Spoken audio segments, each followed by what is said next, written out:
Hello and welcome to another episode of Friday Morning Chats. We're your hosts. My name is Pia Maffei, and I'm joined as always by the wonderful Charissa Bradley, also known as the Doctor of Food. We're here in Artisan's Palate in Temecula, California. And on Monday, we had done, I think, our best interview, Absolutely. even our best video period Absolutely. to this point, because we had interviewed Paul Grieve from Primal Pastures. And this was a long video, so we understand that not everybody was able to put the time in, 48 minutes, Yes. to watch the video. Yes. So we want to pull out some of these nuggets, these gold nuggets that were basically Yes. discussed throughout that Yes. 48 minutes. So this will be your kind of highlight reel. And then as we go through it, I want to start to pick your brain, Charissa, on some of the health impacts that, because we just see this as food. Oh, it's food, you know? Right. So before we do that and jump into that side of it, Yes. let's focus on some of those golden nuggets that Paul had said. Yeah, there's Okay? a lot. I went Oh my back and I gosh. rewatched the Oh, video. did you? Yeah, I Okay. had to because there were Okay. some of these things that kind of blew my mind. Yes. Right? And you think you know, you don't know anything. You don't know anything. Right. And I've it's been just like, studying oh my and gosh, studying yes, for the last, yes. I've been studying nutrition for now 14 years. Uh-huh. And like in a professional setting and in an educational standpoint. And there were still things that he said that I was like in shock, right? Yes. I had to like, wait a minute. What did you just say? There are drugs Yes. in our chickens. It's Yes. not just antibiotics. Right. What are you saying? Yes, so that one always is the big one for me. Was it 80% of pharmaceutical? Was it 80%? Yeah, if not more. So Okay, what was the Paul number? said 80. Okay. Paul said 80. I've heard other numbers from other people before, but 80 is the lowest I've ever heard. Okay. So I recently was at a conference where there was a veterinarian who worked for these farms who would come and administer and give the antibiotics. Okay. And she actually said a higher number, more like 85.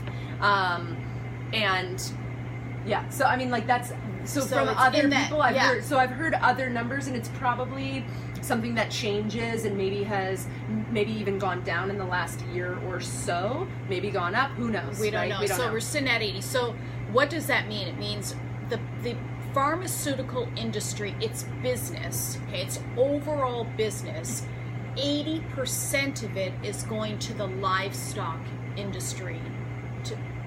So that's, you think, oh, well, I'm going to go to my doctor, he's going to prescribe a prescription, and that's how the pharmaceuticals make their money. Yeah. And it's like, well, no, 80% of their business is with the livestock industry.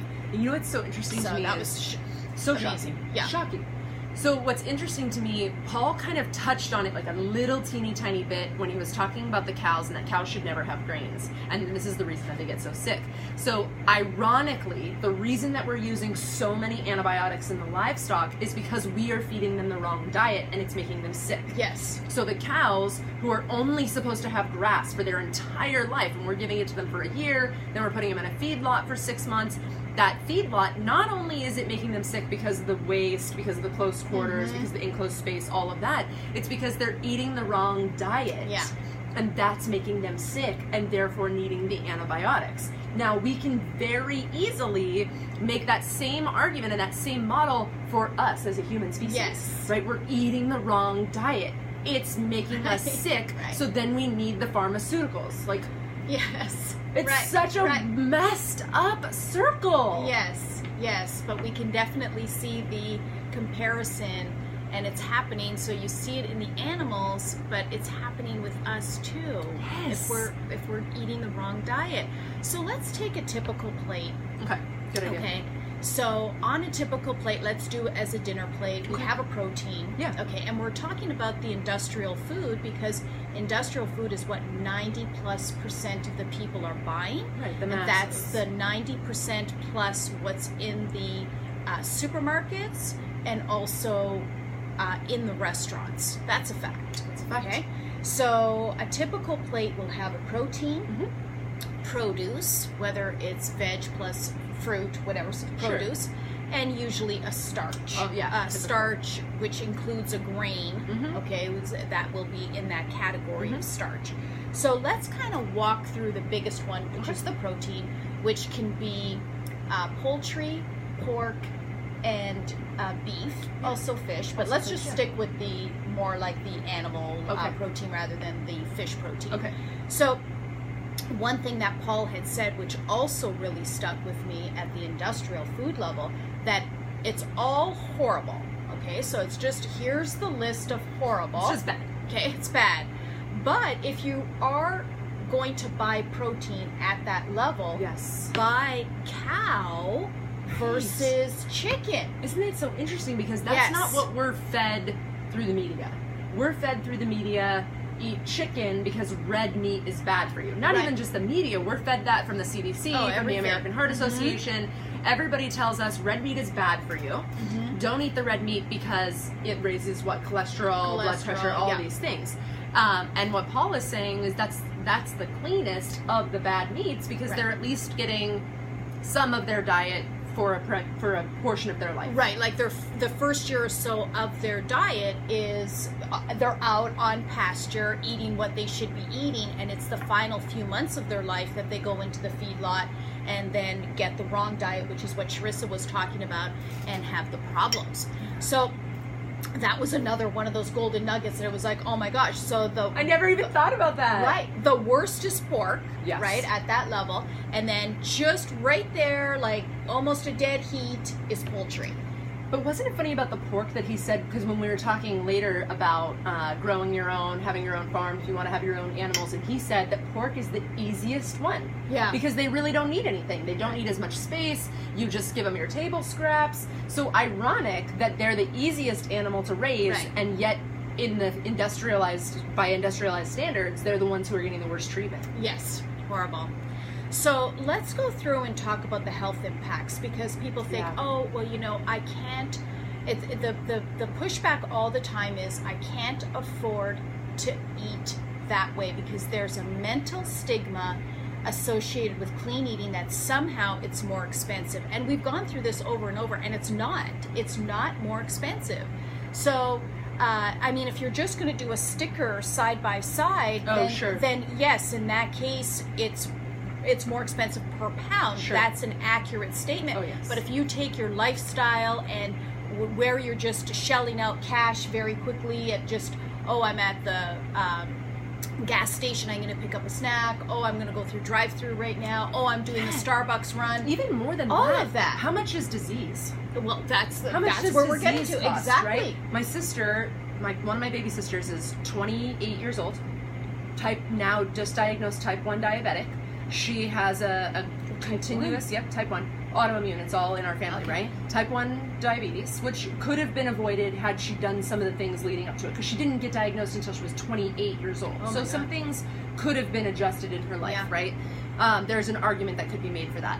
So now she's got a continuous glucose monitor. We install it once a week. I have to put the new glucose monitor in her little body, which makes me sad every week.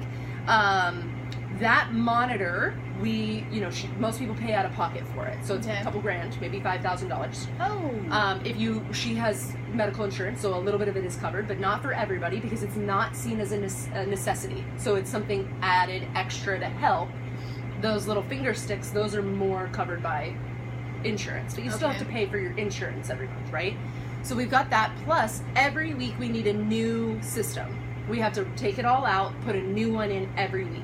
So that's new equipment every week. So probably $300, $400, $500 a month just in the glucose monitoring system. That's not the 3 different insulins that she has to take. Wow. So we're probably talking, a $20,000, $40,000 year just in diabetic supplies. Yeah. So how much is disease Right. versus the clean food?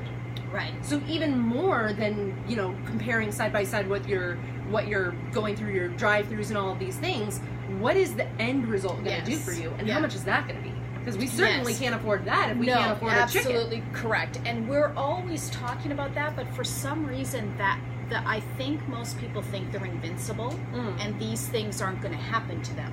Oh, Okay. cancer happens to other people, diabetes happens to other people, autoimmune happens to other people, and then when it hits, then it's a different story, right? Sure. And that's, Sure. I'm hoping that all the education that we do will get through and say, well, hey, because every time like something like this happens, I'm always like, when somebody says, why me? I'm the one that thinks, why not me?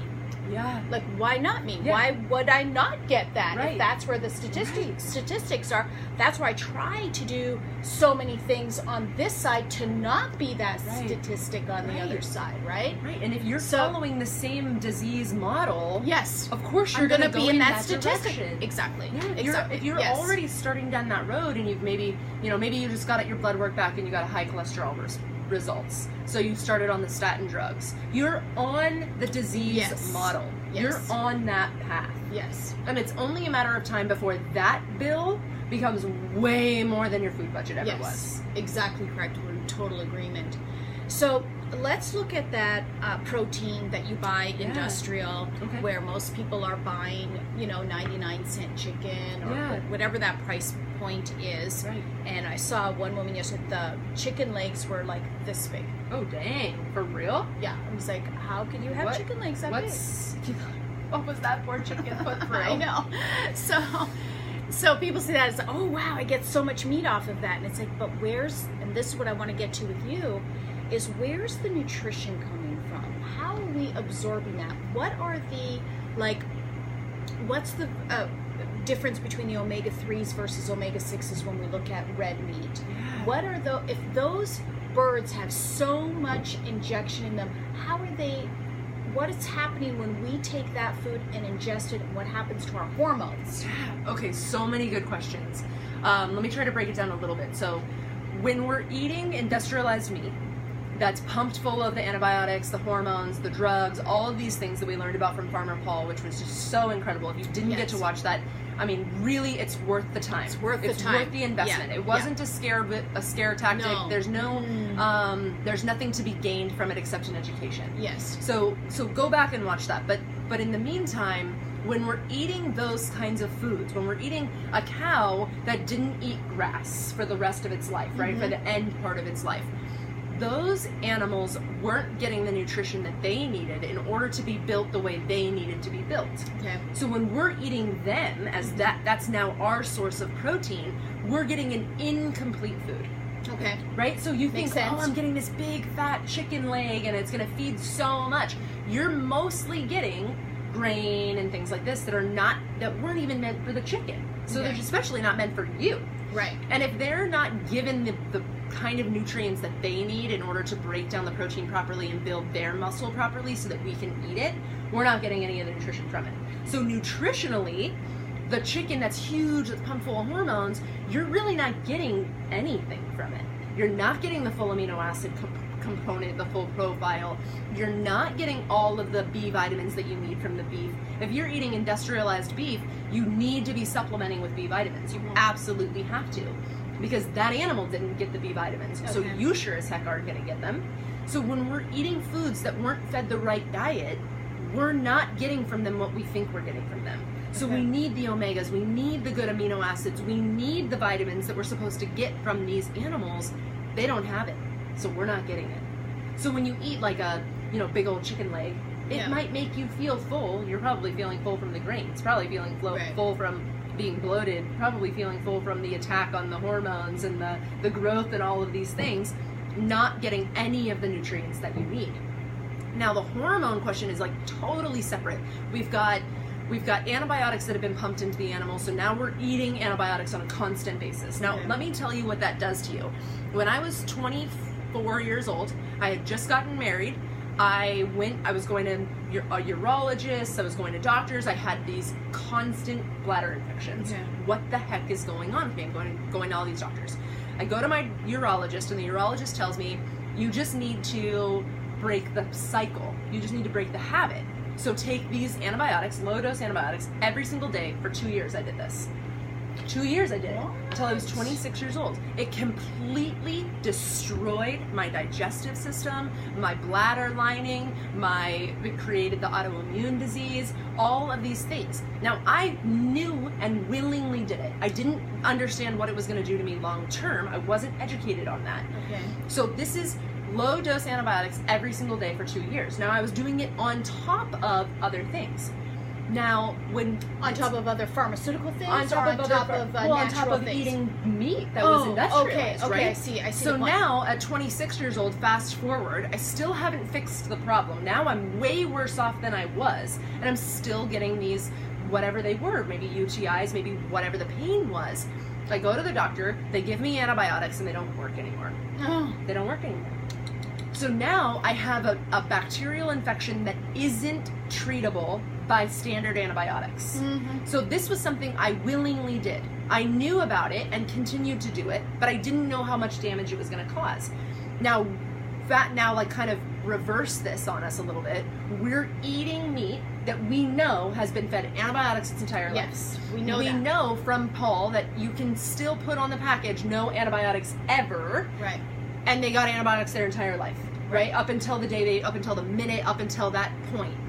We are continually doing this. You're doing the same thing that I did to my body, 50 milligrams of antibiotics every day. We're doing the same things by eating the chicken, by eating the beef, by eating the pig. I totally get it. I totally get it. So now we're building up an antibiotic resistance in our body. So now we got these kids who are going into the doctors for ear infections, chronic ear infections, chronic, we've got bronchitis and strep throat and asthma and all these things, and they're giving me antibiotics. It's not working. So we go back a week later and get a checkup, and they say like, oh, that didn't work. We need to go the next dose up, the next higher start of antibiotics. Now at 10 years old, you're already at the point that I was at 27. Wow. Having to take the next level of penicillin or whatever it is to break down that infection. And it isn't because you're willingly doing it. You're thinking you're doing the right thing by eating the chicken that says no antibiotics ever. And it's not real. It's not true.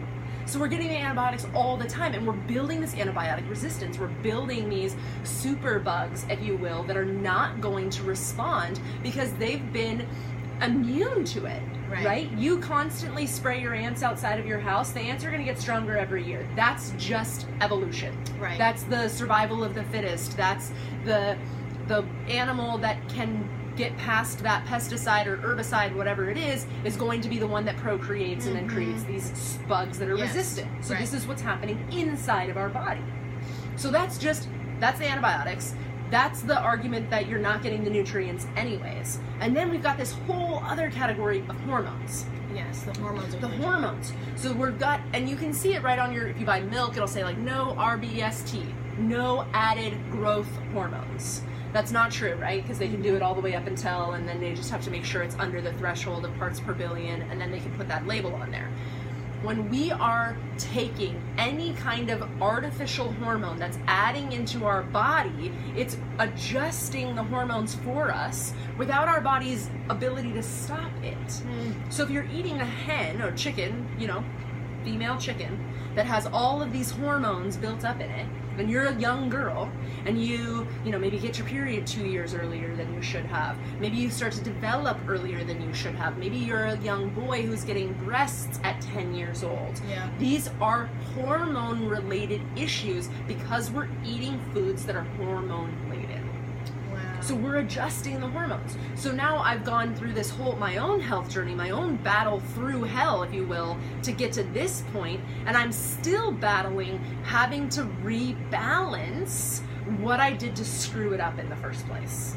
So when people have hormone issues, and we all do, I know, we all do, especially women. I mean, if you have a period or not, I mean, you go through hormonal changes, well, women, right? we see it because we have the cycle. Yeah. Men don't see it as much because they don't have a regular, they don't have a day and a time that things are supposed to happen. Right. Men, you see it in erectile dysfunction, weight that they can't lose, breasts that are growing, hair loss, hair that isn't growing properly, too much or too little in certain areas. those are all hormone-related issues in men too. Yeah. It's just less apparent because they're not getting a period every month. Okay, very good.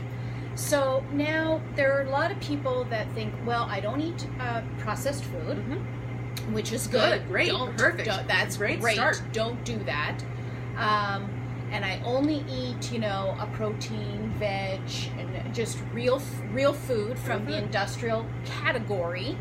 And it's like, okay, that's a good first step, right? Beautiful. Like, that's a good first step in the sense that, okay, you've removed the sodas, the sugary snacks, the processed food. You're still in the industrial food level, but as you continue on this journey, because that's what clean eating is all about, it's a journey, it's not a destination.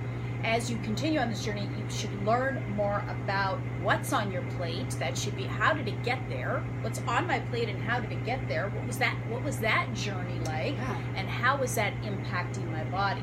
Yes. And all of those components like that we identified on the plate, the protein has, the starch, the veg or fruit, they will all impact our body in some way, Absolutely. right? Because then we have the produce that's been overly sprayed with pesticides and herbicides and all of that. So then you've got that problem on, well, actually both, the produce and the grain. Oh yeah, there is. Yeah.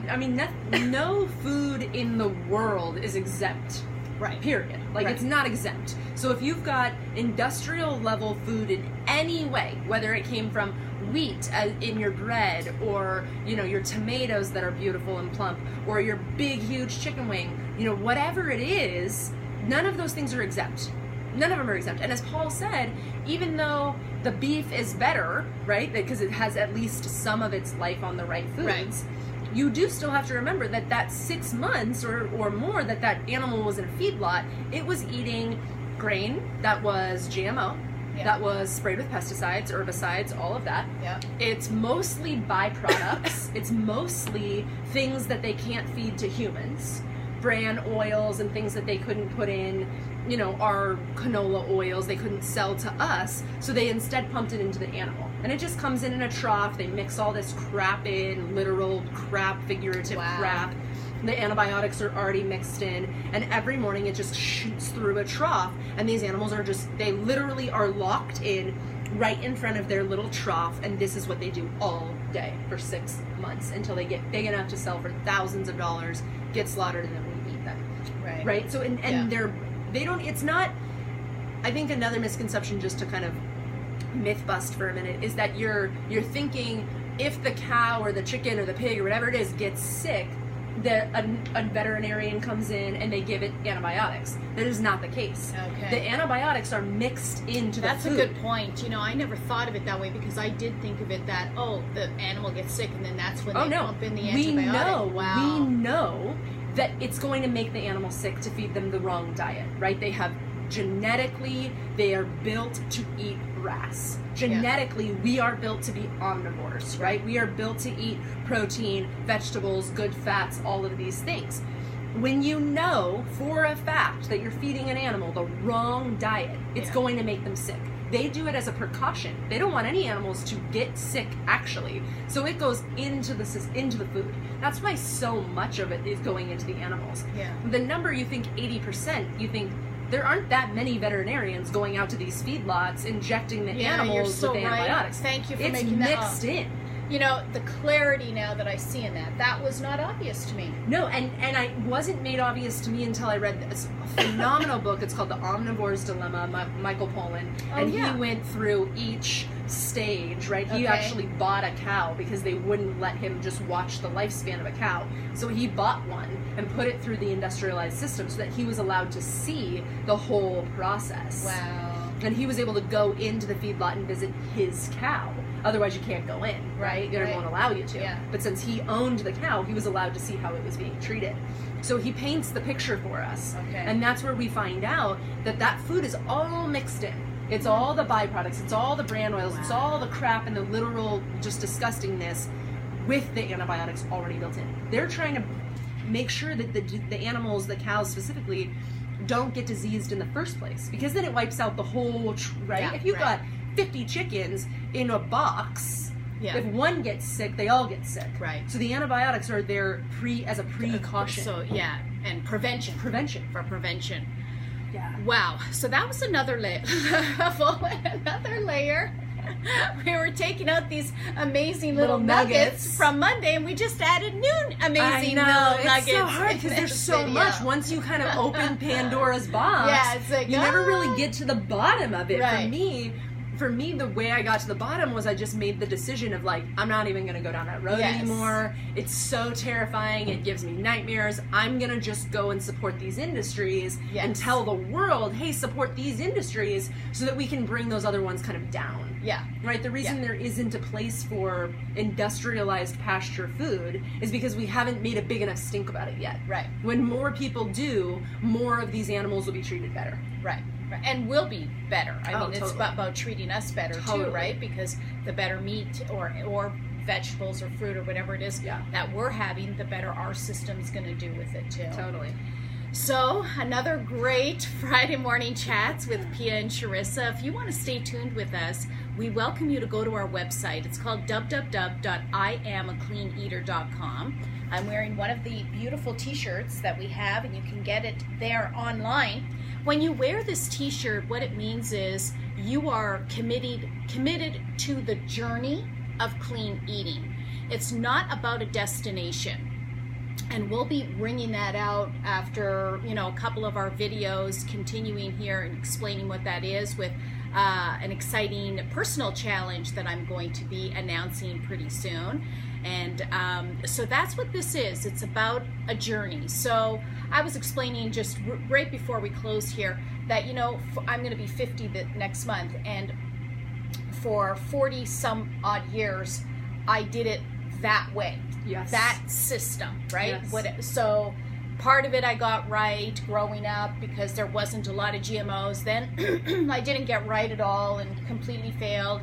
And I still fail. It's because that's the point of the journey. I'm failing in the sense of I still want to eat items that are not in season. So it's like I want to eat blueberries. They're not in season, but I'm like, I still want to eat them, okay? I totally feel that one. Yes. So that's kind of my level of failing right now, but different people have different levels, and that's the point of understanding that this is a journey. It's not a destination. Yes. We're here as your guides to help you, to inform you, and to educate you. So if you want to continue to be on this ride and start your journey, go to iamacleaneater.com, like our Facebook page, follow us on Instagram, and subscribe to our YouTube channel. Yes, that's a big one. Please subscribe to our YouTube channel. So we're going to sign off, and we'll see you next time. Thank you. Thank you.